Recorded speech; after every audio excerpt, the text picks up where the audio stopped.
भारत सरकार का स्लिप पे पड़ेगा।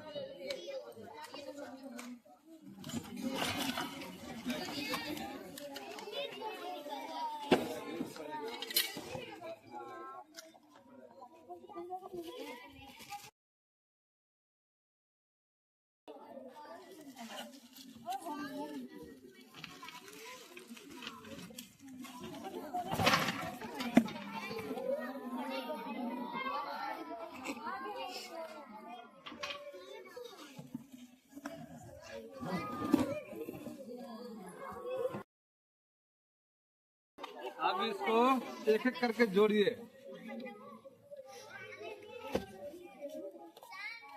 इसको खोलिए, जोड़िए, खोलिए।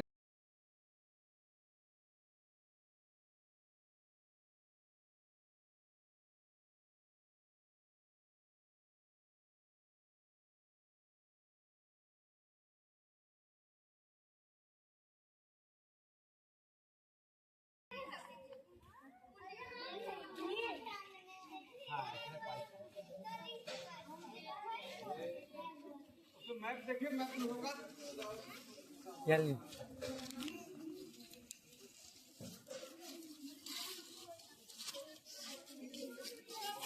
जनता मिलाइए।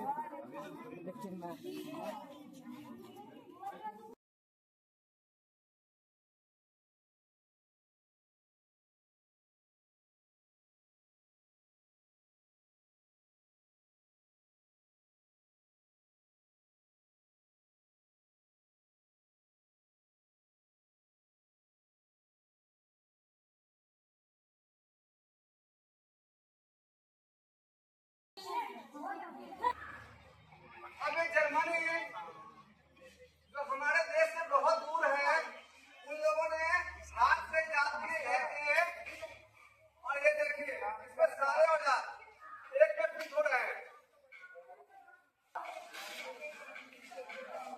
एक एक फिट हो रहे हैं। और हम लोग अभी भी हल में ट्रैक्टर खींच रहे हैं। उन्होंने ऐसे औजार बना दिए। देखिए, एक घंटा में 8 औजार है, 2 और कर सकते हैं।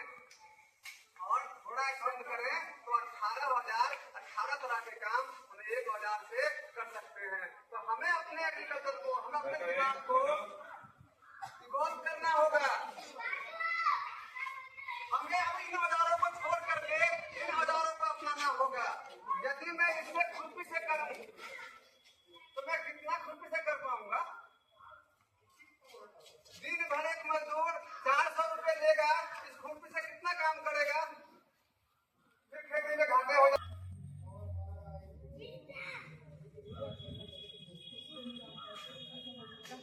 अब हमारी ताकत कितनी हुई? कई मजदूर के बराबर हो जाएगी। कितना काम कर रहा था? महज 10 धूप एक कट्ठा। जब ये देंगे उसको तो कितना करेगा? 2 कट्ठा। अगर वो मशीन लगाएंगे और थोड़े पेट्रोल खर्चेंगे तो वो करेगा 10 कट्ठा। क्या आप खेती मुनाफे में आएगी? जब लेबर कॉस्ट घटेगा, लागत कॉस्ट घटेगा हमारा, तो हमारा खेती मुनाफे में आ जाएगा। अब देखिए, एक आपका नट है, क्या उसको हाथ से खोल सकेंगे आप? कोई खोल सकेगा हाथ से? पर यही औजार है, ये विज्ञान है। जब हम इसको लगाते हैं तो किसी भी नट को खोल देते हैं। क्या हाथ से हम खोल पाएंगे? अब इतने सालों से हम खंती लेकर के भुट्टा खोद रहे थे, खंती लेकर के। अब खंती लेकर के एक मजदूर दिन भर में जितना खोदेगा उसका करीब 3 गुना। एक विज्ञान है। तो हमें घरों में खंती नहीं खरीदने हैं, हमें ऐसे औजार खरीदने होंगे। कैसे? पहले भी और कभी भी हम पूर्ण नहीं होते। यहाँ कोई पूर्ण नहीं है। खुरपी किसी के पास, हंसुआ किसी के पास, खुरपी उसने उसको दे दिया, हंसुआ उसने उसको दिया। ठीक वैसे ही हमको विज्ञान से जुड़ने के लिए एक औजार एक आदमी खरीदेंगे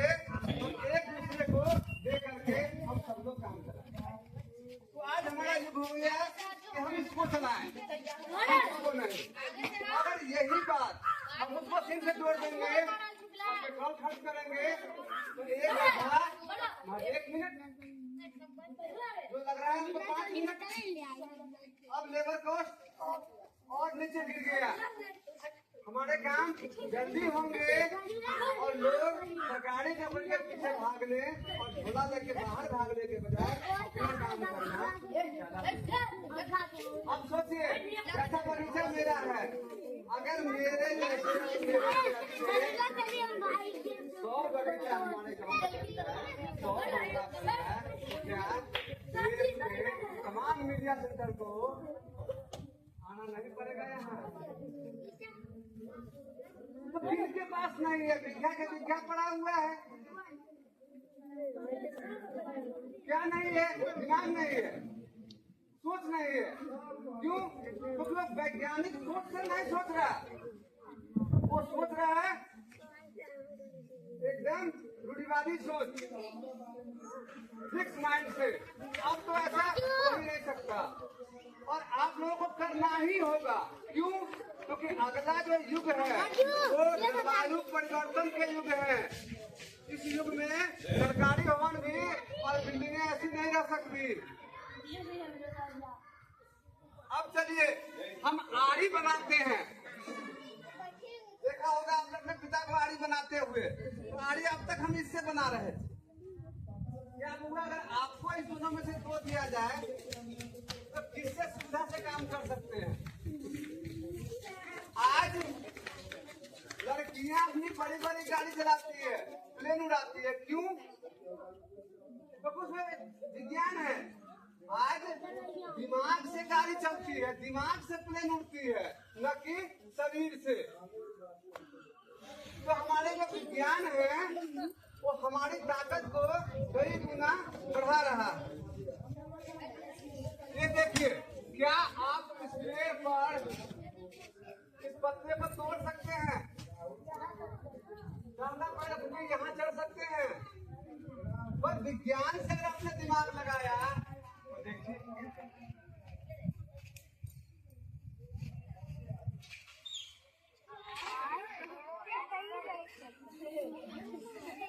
अगर हम ये सोच के रुक जाए अरे बहुत पातर हो जाए जान पार लग सर देखबे सीन पर हम कहे कि नहीं ठीक है दे हमें वहाँ पहुँचना है, चाहे रास्ते में कठिनाई कितनी भी हो, पर हमें चढ़ना है और काटना है। ताकि हम सब लोग हमारे जो मुसहर कर रहे हैं, अगर वो भी अपने लक्ष्य को ऐसा बना ले तो आराम से जो सूखी लकड़ी है वो कहीं से भी हम काट ले तो वो हमारे जो पेड़ पौधे हैं उसके लिए फायदा करेगी ना। वो भी अगर उसको भी हम ट्रेनिंग दे दें कि आप लकड़ी काट ले और अच्छा लकड़ी छोड़ दे तो हमारे गाछी की सफाई नहीं कर देगी वो, तो लोग उसको धुतकारते रहते हैं। पर उसको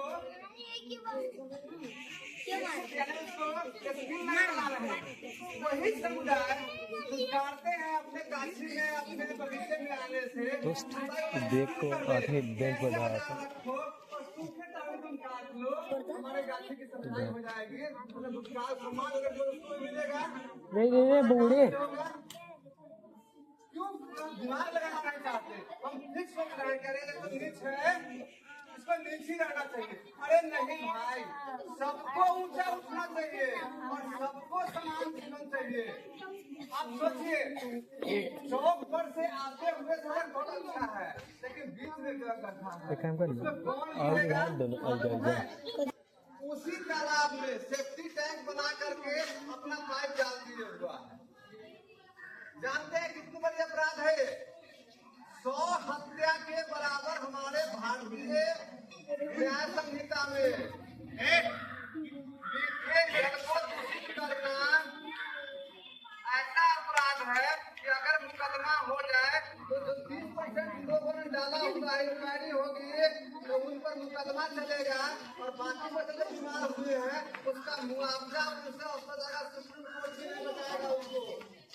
अरे समझ नहीं पा रहे हैं, उनको वार्निंग में दे दिया 6 महीने का।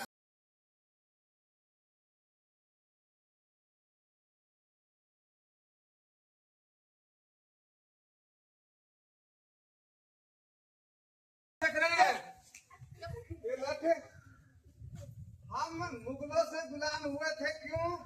क्योंकि हमारे पास लठ था, उसके पास तलवार था। और अंग्रेजों से गुलाम क्यों हुए? जिसके पास तलवार था, जिसके पास बंदूक था। तो ये तलवार यूं गया था तो ना हमारी लाठी ने घुटने टेक दी थी। क्यों? क्योंकि हमने लाठी को अंतिम हथियार मान लिया था। मोटे मोटे बच्चे बना रहे थे, पहलवान बना रहे थे, दिमाग से पैदल बना रहे थे और उसको लठ पकड़ा रहे थे। तो लाठी से हमने तलवार के आगे घुटने टेकी और तलवार ने घुटने टेके बंदूक के आगे। अंग्रेजों ने बंदूक इजाद किया और दुनिया के 90% हिस्सों पर कब्जा कर लिया। आज फिर वही स्थिति है। क्यों? क्योंकि हम लोगों ने फिर कुछ चीजों को पकड़ लिया इस लठ की तरह कि भाई यही लठ अंतिम है। तो फिर तलवार ने हराया, फिर तलवार को बंदूक ने हराया, तो फिर हम भी हार गए। और आज हमारा बच्चा सरकारी नौकरी हो तो अच्छा, तो नालायक। क्योंकि सरकारी नौकरी गुलामी है। ज्ञान पढ़ के कोई गुलाम बनेगा थोड़े दहेज के लिए, क्यों? कि बाजार भाव अधिक है, तो बाजार के भाव से बच्चा बनाएंगे। बैगन उपजा लो बाजार के भाव के हिसाब से, पर बच्चा नहीं। यही बात इन्होंने फिर किया है बेटियों की हत्या करके। आज सोच के घिन मचता है। इसीलिए मैंने अपने आश्रम में बोर्ड लगाया हुआ है कि वह रिश्तेदार मेरे से रिश्तेदारी हटा दे जिन्होंने अल्ट्रासाउंड करा करके और लिंग पहचान करके हत्या की है। उनसे हमारी कोई रिश्तेदारी नहीं। उनके यहाँ अपनी बेटी नहीं ब्याहेंगे, चाहे वो किसी भी जाति का हो। मेरा भाई क्यों न हो, तो कि वो मनुष्य नहीं पिशाच है। अब सोचिए जरा इस बात पर, खास करके लड़कियां जो बड़ी है वो सोचे कि एक परिवार है, एक बेटा है, सरकारी नौकरी है, बंगला है, गाड़ी है, पर उसने बेटी हत्या की है। कब? जब वो 25 के उम्र का था। तो जिसने अपनी बेटी गर्भ में हत्या की है, उसको हम 25 साल की बेटी पढ़ा लिखा के देंगे तो क्या उसका पूजा करेगा उधर पिशाच? इसलिए यह पहली युग है जहां माता पिता के रूप में नरपिशाच मिला है हम बच्चों के लिए। हमारे फ्रीडम फाइटर स्वतंत्रता सेनानी न लठ उठाए न बंदूक, उन्होंने क्या उठाया? ज्ञान मार्ग से, जिसका नाम गांधी था। गांधी ने इस लठ को अपना हथियार बनाया। दुनिया का पहला आदमी जिसने कहा कि ये लठ बहुत काम का है, ये लठ हमारा श्रृंगार है। कब? जब इस लठ के साथ हमारा कलम जुड़ जाए। तो 1990 में मैंने कहा था, जब हम हमारे गांव के लोगों को कि एक हाथ में अगर कलम है, एक हाथ में कुदाल है, तो नौकरी मांगने कौन जाएगा? जूता मारते हैं हम नौकरी देने वाले। क्योंकि मेरे एक हाथ में कलम है और एक हाथ में कुदाल है। तो अगर और सब लोग अपने अपने घर के आगे फूल लगाने का प्रयास करेंगे। जहाँ भी लोग साफ कर पाएंगे, दीपावली में कर पाएंगे, डाल करके हुए तो हम बार बार प्रयास करते हैं, गिरते हैं, चोट लगता है, होता है, तब हम चलना सीखते हैं। 3 करोड़ साल पहले हम ऐसे थे, सीधा खड़ा नहीं हो पाते थे। तो हम लोगों ने पेड़ पे अपना आश्रय बनाया बंदर की तरह। यानी 3 करोड़ साल पहले हम लोग भी बंदर थे। तब हम लोगों ने धीरे धीरे 2 पैर पे सीधा खड़ा हुए तो क्या हुआ? हमें दूर तक दिखता है। कई पैर पर आप विज्ञान से खड़े हैं। तो 3 करोड़ साल पहले हमने सीधा खड़ा हुए। जब हम सीधा खड़ा हुए तो हमने दूर तक देखा। जब दूर तक देखा तो बाकी जीवों से हम अधिक दूर तक देख पाए। तो हम लोगों ने फिर नया इजाद किया। अब क्या? तो हम 2 पैर पे खड़े हो गए। तब हम हंटर गैदरिंग यानी खाना स्थायी निवास के लिए अस्थायी भोजन चाहिए। जब हम केवल इसी गांव में रहेंगे तो हमें भोजन का, रहने का इंतजाम करना होगा। अब तक हम हंटर गैदरिंग यानी खाना बदोश जीवन जी रहे थे, तो खाना बदोश जीवन में प्रकृति ने हमारे लिए फल उगाती थी, हम उन फलों को खा करके अपना जीवन बिता रहे थे। अब हम एक जगह रुक गए, क्यों? क्योंकि हमने दो पैर पे खड़े हो गए और दुनिया को दूर तक देखने लगे, तो और जीव नहीं देख सकता। तब हमारे मन में विचार आई होगी कि अब भोजन का इंतजाम क्या होगा।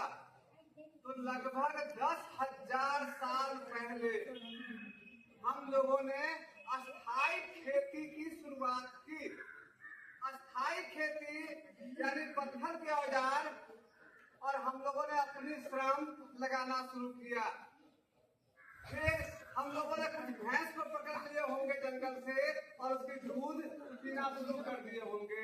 फिर हम लोगों ने कुछ गाय को पकड़ लिए होंगे, और जब गाय के बच्चे छोड़े होंगे तो वो जैसे भी घोरगंदा होता है, तो समस्या बना हुआ है समाज के लिए, क्योंकि 100 फसल उजाड़ देता है। अरे मूर्ख, समस्या में एक समाधान है। कभी ऐसे ही बैल रहे होंगे, कहेंगे कि 2,500 साल के आक्रमणकारियों ने हमारे गांव को नहीं तोड़ सका, पर शहर को उन्होंने 100 साल पूरे नहीं होने दिए। भारत का इतिहास है, विगत 2,500 साल इन गांवों को बने हुए हो गए, और इनकी डिजाइन आज भी पूरे पढ़े लिखे आर्किटेक्ट, सिविल इंजीनियर मिलकर भी ऐसा स्ट्रक्चर नहीं बना पाए जो 100 साल भी चल सके। दिल्ली को बने हुए जब तक बनाता है तो 100 साल पूरे नहीं कर पाता। अभी महज 80-90 साल हुआ है, दिल्ली का प्लेट खिसक गया। अगले 10 सालों में दिल्ली में बड़ी भूकंप आने वाली है, इसलिए दिल्ली के सभी झुग्गी झोपड़ी को सरकार अतिक्रमण मुक्त कर रही है और दिल्ली से लोगों को विस्थापित कर रही है। तो सजाया है हमारे पूर्वजों ने, आज वो खतरे में है। आज का बच्चा वो मैं अपने कलम से लेके आऊंगा। यहाँ पर डीएम से लेकर के और विधायक से लेकर सांसद तक मैं परेड कराता हूँ अपने कलम से। जिस कलम पर बर्दारी करने का प्रयास किया था कुछ लोगों ने, हम लोग सबको फाड़ दिया है और आप लोग स्वतंत्र है। अगर अगली विधानसभा में हमारा गांव एकत्रित होता है तो इसे स्कूल को कृषि महाविद्यालय के रूप में स्थापित करेंगे, और यहाँ से एक नई एग्रीकल्चर रिवॉल्यूशन की शुरुआत यहाँ से होगी, और ये हमारे बच्चे उसका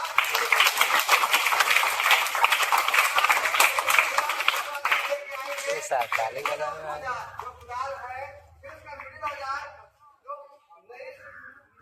जर्मनी का औजार है, और तीसरा औजार जो है बक्से में है, इसको ओपन करेंगे आप सब लोग मिल करके।